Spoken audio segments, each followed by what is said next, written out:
I've been traveling to Bali for over 30 years, and I've watched this island completely transform from the Bali I knew as a child into the destination it is today. So if you're visiting Bali for the first time, here are some things I really think you need to know before you arrive.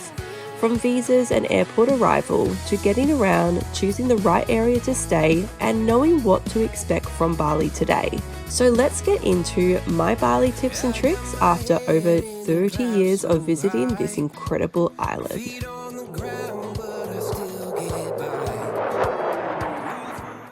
Let's start before you even get on the plane, because there are a few things that you can organize before you arrive that will make your arrival so much easier. Depending on your nationality, you'll need to check which Indonesian visa or entry option applies to you. For many tourists, this will be the visa on arrival or electronic visa on arrival. You can apply for the electronic visa on arrival online before your trip, or eligible travelers can get a visa on arrival when they arrive. Personally, I would organize it online before flying if you're eligible. Why? Because after a long flight, the last thing you want is to stand in another queue at the airport when you could have already done it from home. You'll also need to complete all of the arrival declarations, and you can technically do this at the airport, but I would highly recommend it to do it before. This combines the immigration, customs, health, and quarantine declarations into one digital process and can be completed before you travel. And don't forget the Bali tourism levy. Foreign visitors to Bali are required to pay a tourism levy, which you can organize online before arriving. My simple advice is do as much as you can before you fly.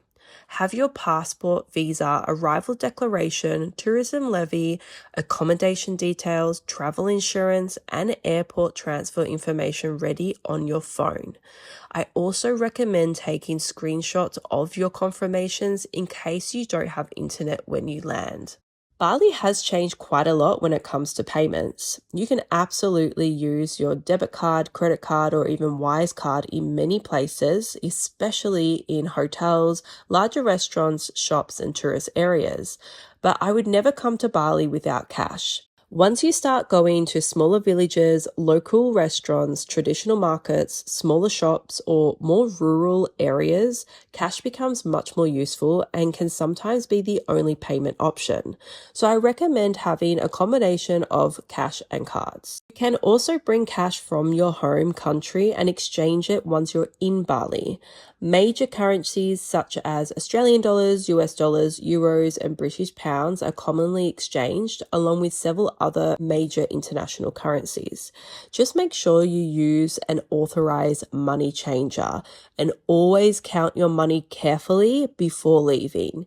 And if you're traveling outside of the main tourist areas, it's a good idea to exchange or withdraw some rupiah before you go. And please don't skip travel insurance, especially if you're planning on riding a motorbike, traveling into the rural areas, and doing some more adventurous activities or traveling with children. Accidents can happen anywhere, and medical treatment can become very expensive without proper insurance. Once you've landed, gone through immigration, and collected your luggage, you'll head towards the arrivals area. This is where my first airport tip comes in. Don't feel pressured to accept help with your bags. You'll often see people offering to carry your luggage around the baggage collection and arrivals. If you don't need help, simply say no thank you and keep walking. Otherwise, if you do accept their help, you will be expected to give them money for their assistance. Their service is not a set price. Therefore, you will need to barter, and this can sometimes be overwhelming for first-timers in Bali, especially upon arrival. You also don't need to take a first taxi that you see, or a transfer someone offers you outside. There are much easier ways to organize your transport. These days, you have several options for airport transfers. You may already have a transfer included in your hotel package. Otherwise, you can pre-book a private airport transfer through Klook, Arrange a private driver, use an official taxi, or use apps like Grab or Gojek in the car share pickup area. If you're arriving late at night, traveling with children, or have lots of luggage, I personally recommend booking an airport transfer in advance. And if you're planning a full day of sightseeing, I highly recommend considering a private driver.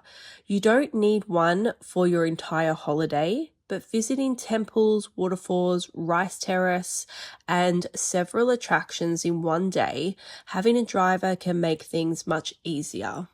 Now let's talk about one of the biggest decisions you'll make when visiting Bali. Where should you actually stay? Because Bali isn't just one destination, every area has a completely different atmosphere. There are so many incredible areas of Bali, and honestly, there are still places I haven't discovered myself. So this isn't a complete list of every area you can visit. These are simply some of the main areas I've personally experienced and the places I think are useful for first-time visitors to understand. Another thing first-time visitors need to understand, the Bali hotel standards can vary quite a lot. A 5-star resort can be absolutely incredible, but don't assume that every hotel will have the same standard you might expect from the same star rating everywhere in the world. Always check recent reviews, cleanliness, bathrooms, air conditioning, location, and what recent guests actually are saying. Bali has everything from budget guest houses to luxury resorts and private villas, so there's something for almost every type of traveler. And this is one of my biggest Bali tips. Don't try to see the entire island in one trip, unless you plan to be there for several months. Bali traffic can make distances look much shorter on the map than they actually are in real life. Instead, choose an area and really explore it. And if you want to experience different sides of Bali, consider splitting your stay between 2 different areas. I want to be completely honest here. Bali has definitely changed a lot over the years. I've been traveling to Bali for over 30 years and I've watched tourism, development, traffic, hotels, and entire areas grow. Some places I remember as quiet areas are now incredibly busy. But there are still places that give me that feeling of Bali I fell in love with as a child. And that's what I want to show you throughout this series. Not just the famous Bali you see online, but the Bali I've experienced over 30 years of traveling here. So if you're planning your first trip to Bali, hopefully this has helped you understand that where you stay can just be as important as what you do. And being well organized is highly recommended. This is just the beginning of our Bali series, so make sure to follow along for our next videos. Thank you so much for watching the Atlas journey, and we'll see you on our next adventure very soon.